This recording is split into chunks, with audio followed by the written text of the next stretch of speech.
Good day. From December 1st to 3, behind the scenes of the Ukrainian authorities, the following rumors, gossip and entity went.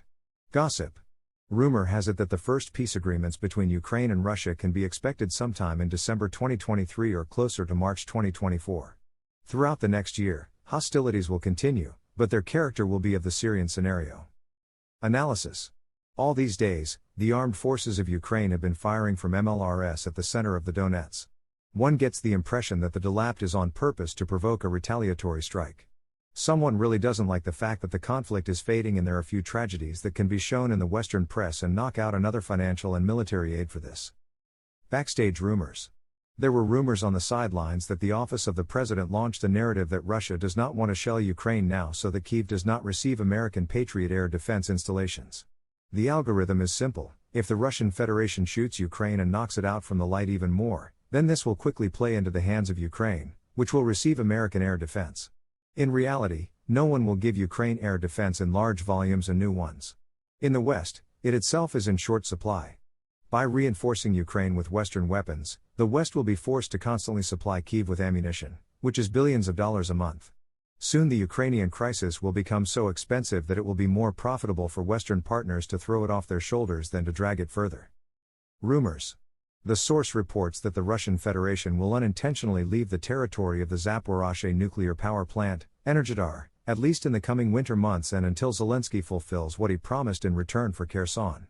Perhaps Russia will allow the IAEA to manage the station in order to launch it and supply its own and partially Ukrainian territories with electricity. Well, it's still under discussion. Ukraine in this case also wants to have access to nuclear power plants. For you to understand, bidding and behind-the-scenes negotiations are ongoing. Only in the public plane they go out very rarely. Fact. Diesel shortage. Sanctions worked on time. The main suppliers of diesel fuel to Ukraine have warned Ukrainian contractors that they will suspend the supply of this type of fuel in December. This is due to the introduction of European sanctions against marine supplies of diesel fuel by Moscow from December 5, and they don't have another suitable option yet, ! While looking for other suppliers.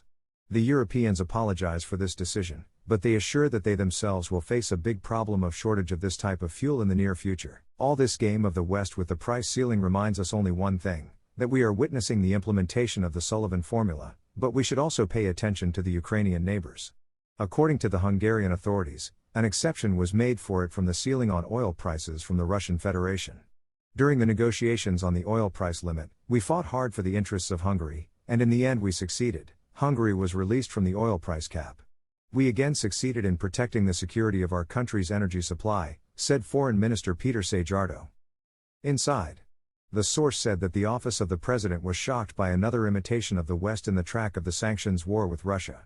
The $60 ceiling for oil prices looks ridiculous, given the fact that Russian oil is now being sold at about that price, including discounts. In November, the average price was around $65 per barrel. And now prices have fallen below $60, and there are countries to whom Russia sells for $50, given the fact that the cost of production is $20. Rumors. The source reports that the West is gently leading the Ukrainian crisis to a freeze. The case of Zaporizhzhia NPP is just a part of this strategy. The city itself and the territory will remain under the control of the RF armed forces, but the station will have the status of an international facility. This will allow the blocks to be launched and provide the city and nearby villages with electricity. The funny thing is that part of the electricity will go to Ukraine in the Dnipropetrovsk region. It's a shame or a win, you decide. In reality, Bankova is afraid of freezing the conflict, as this will shift the focus to internal problems. But the West is pushing gently. Rumors. Layout. The source reports that now the front has risen and long-range artillery has entered the battle. Here Ukraine is inferior to the Russians in the number of trunks. Approximately one Ukrainian art has 6 Russian installations. Also, the armed forces of Ukraine feel a shortage of ammunition. Everyone understands that Ukraine suffers more losses than the Russians at the time of the standing position. The armed forces of Ukraine suffered losses after the autumn military campaign, even the Americans admit this. It is clear that the office of the president is trying to accumulate forces in the rear for the next military campaign, but the energy crisis adds to the problems. At the same time, attacks on fortified Russian positions continue, which lead to constant losses in the equipment of the armed forces of Ukraine. The Russians have gradually leveled the case with the number of UAVs, but are still inferior to the armed forces of Ukraine in satellite intelligence, Ukraine receives intelligence from the US and NATO. The source indicates that Western partners have again launched a case with sabotage of the allocation of the necessary weapons to Ukraine. They give exactly as much as is necessary for defense, but not offensive. The situation with the Ukrainian crisis can be described as follows: everything is complicated. Gossip.